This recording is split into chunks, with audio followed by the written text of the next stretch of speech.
wabarakatuh. Kami dari kelompok 6 akan menampilkan video pembelajaran yaitu tentang kelompok bermain. Sebelum masuk itu, kami akan memperkenalkan diri kami masing-masing. Saya Dinda Oktriani. Saya Maulidia Khairunisa. Saya Rizka Safitri Nasution. Selamat menyaksikan.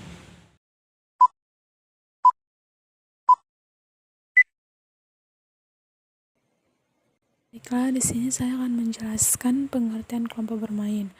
Kelompok bermain merupakan satuan pendidikan anak usia dini pada jalur pendidikan non formal yang menyelenggarakan pendidikan bagi anak usia di bawah 5 tahun. Kelompok bermain umumnya beroperasi sampai siang hari saja dan memiliki staf suster anak atau sukarelawan. Kemudian dalam kelompok bermain itu ada beberapa ciri, yaitu yang pertama ada kemampuan sosial. Kemampuan sosial ini terbagi 4. Yang pertama ada mampu berpisah dengan orang tua. Anda dapat mengetahui apakah si kecil siap masuk kelompok bermain ketika ia sudah mampu untuk berpisah selama beberapa jam dari orang tua. Karena ketika si kecil sudah masuk kelompok bermain, ia harus dapat bermain bersama teman-temannya tanpa ditemani orang tua. Kemudian yang kedua ada kenal orang terdekat. Si kecil dapat membedakan orang tua, saudara, dan teman-temannya. Selain dapat membedakan, ia juga harus mengenal semua orang tersebut. Kemudian yang ketiga ada rasa ingin tahu, di mana pada si kecil selalu ingin tahu apakah ia selalu ingin pegang benda yang Anda pegang. Bila semua jawabannya iya, maka ia sudah siap untuk masuk ke dalam kelompok bermain, karena ingin belajar lebih banyak tentang yang ada di lingkungannya. Kemudian yang keempat ada aktivitas kelompok. Si kecil mulai asik dengan teman-teman di rumahnya. Bahkan ia dapat berinteraksi dan melakukan aktivitas kelompok minimal 5 menit tanpa bantuan Anda ataupun orang dewasa lainnya. Kemudian ada keterampilan motorik. Keterampilan motorik ini terbagi dua, yaitu motorik kasar dan koordinasi tubuh. Yang motorik kasar yaitu si kecil sudah memiliki kekuatan dan keseimbangan yang berkembang dengan cukup baik, seperti melompat, berlari, berdiri, dan dengan satu kaki, dan lain sebagainya. Kemudian yang kedua ada koordinasi tubuh, di mana Anda dapat menilai koordinasi tangan, mata yang berkembang dengan baik. Anda dapat melihatnya ketika si kecil sedang bermain menyusun balok atau bermain puzzle. Kemudian di dalam kelompok bermain ada fungsi, yaitu fungsi kelompok bermain menurut Direktorat Pendidikan Anak Usia Dini adalah sebagai salah satu bentuk pendidikan prasekolah dengan mengutamakan kegiatan bermain dengan menerapkan sistem bermain sambil belajar secara individual dan kelompok melalui kegiatan aktif. Kemudian di mana kelompok bermain memiliki tujuan, yaitu tujuan umum. Secara umum, tujuan pendidikan di kelompok bermain ANUR adalah membangun landasan bagi perkembangannya potensi anak agar menjadi manusia yang beriman dan bertakwa kepada Allah Subhanahu wa taala, dan berakhlak mulia, cerdas, kritis, kreatif, inovatif, mandiri, dan berbudaya dan bertanggung jawab, dan menciptakan lembaga pendidikan yang berbudaya dan siap menghadapi tantangan zaman. Ada beberapa perbedaan dalam sistem pendidikan di Indonesia dengan sistem pendidikan di luar negeri, yaitu pendidikan yang dilakukan di usia dini. Tentu saja pendidikan saat usia dini memiliki dampak positif terhadap motorik dan sosialisasi anak. Tetapi sebagai naluri anak kecil yang ingin bermain, pasti waktunya tersita untuk digunakan belajar. Padahal seharusnya mereka masih bersenang-senang untuk mengeksplor alam dan lingkungan sekitarnya. Biasanya di Indonesia anak umur 3 tahun sudah mulai belajar di PAUD atau TK. Sedangkan di luar negeri umumnya anak usia 7 tahun yang baru sekolah. Lalu ada jam belajar yang menyita waktu lama di Indonesia, berangkat sekolah pukul 6.40 dan pulang pukul 15.30. Tentu menghabiskan waktu yang banyak, umumnya 7-8 jam. Siswa berada di sekolah dengan 5 hari kerja secara tidak langsung dapat membuat siswa merasa bosan dan tertekan, sehingga mungkin daya tangkap pada siswa pembelajaran pun minim Sedangkan di luar negeri, waktu belajar hanya sekitar 3-4 jam saja. Pelaksanaan kelompok belajar di Indonesia.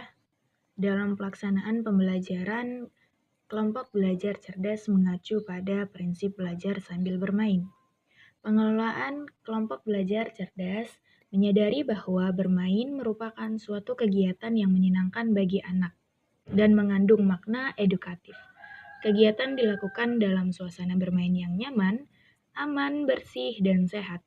Setiap kelompok belajar terdiri atas 10-15 anak dengan 1 orang pendidik. Sekolah masuk setiap hari. Pelaksanaan pembelajarannya menggunakan beberapa sentra kegiatan bermain antara lain sentra persiapan, sentra balok, sentra alam, sentra seni, dan sentra olah tubuh.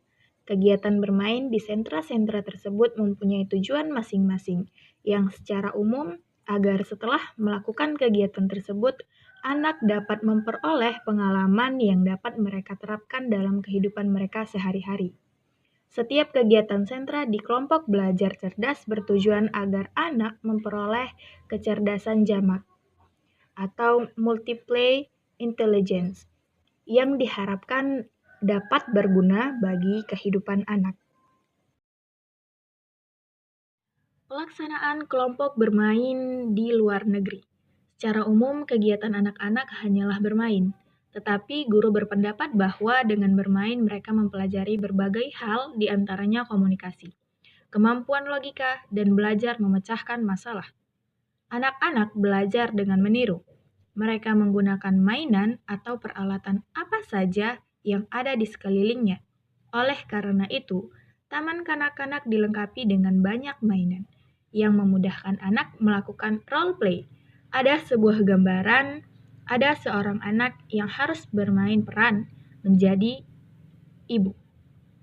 Ia harus mendorong stroller, tetapi saat melewati bukit, strollernya tidak dapat bergerak. Ia terlihat mencoba berbagai cara agar strollernya mampu menaiki bukit. Jadi ada contoh prediksi kelompok bermain zaman dahulu dan zaman sekarang. Zaman dahulu itu ada bermain congklak atau dakon. Permainan ini sering diidentikan dengan permainan anak perempuan, meskipun sebenarnya tidak selalu demikian.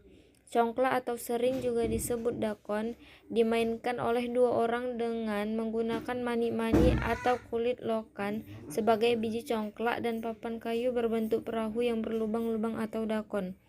Lubang-lubang ini diisi menggunakan biji congklak. Tujuan dari permainan ini adalah untuk memindahkan biji-biji congklak ke lubang induk dari masing-masing pemain. Kecerdasan yang dilatih. Permainan ini melatih kemampuan anak untuk menaksir dan berhitung dengan baik. Selain itu juga menumbuhkan sifat kompetitif. Lalu pada zaman sekarang, permainannya itu menggunakan berbagai sumber dan media belajar yang ada di lingkungan sekitar. Sumber dan media belajar anak usia dini tidak terbatas pada alat dan media hasil pabrikan, tetapi dapat menggunakan berbagai bahan dan alat yang tersedia di lingkungan sepanjang tidak berbahaya bagi anak. Air, tanah liat, pasir, batu-batuan, karang, daun-daunan, ranting, karton, botol-botol bekas, perca, dan sebagainya dapat dijadikan sebagai media belajar. Dengan menggunakan bahan dan benda yang ada di sekitar anak, maka kepedulian anak terhadap lingkungan terasah untuk ikut serta menjaga dan melestarikan lingkungan alam sekitarnya. Masalah yang terjadi pada kelompok bermain, yang pertama ada penakut atau fobia, merupakan munculnya rasa takut yang berlebihan akibat suatu trauma atau peristiwa yang membekas di benaknya dan mempengaruhi jiwanya. Yang kedua ada negativisme atau pembangkangan, yaitu reaksi anak berupa pelanggaran terhadap peraturan-peraturan yang ada.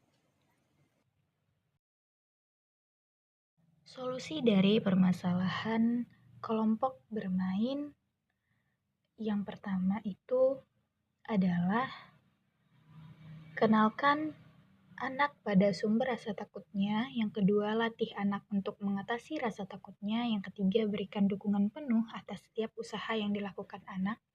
Yang keempat, ciptakan kondisi nyaman pada anak. Jangan menertawakannya. Juga, menegur dengan penuh kasih sayang apabila anak dalam kondisi membangkang. Sebaiknya anak diberi waktu untuk pendinginan atau cooling down. Yang terakhir, pemberian nasihat kepada anak. Sekianlah hasil video pembelajaran kami. Apabila ada kesalahan, kami mohon maaf.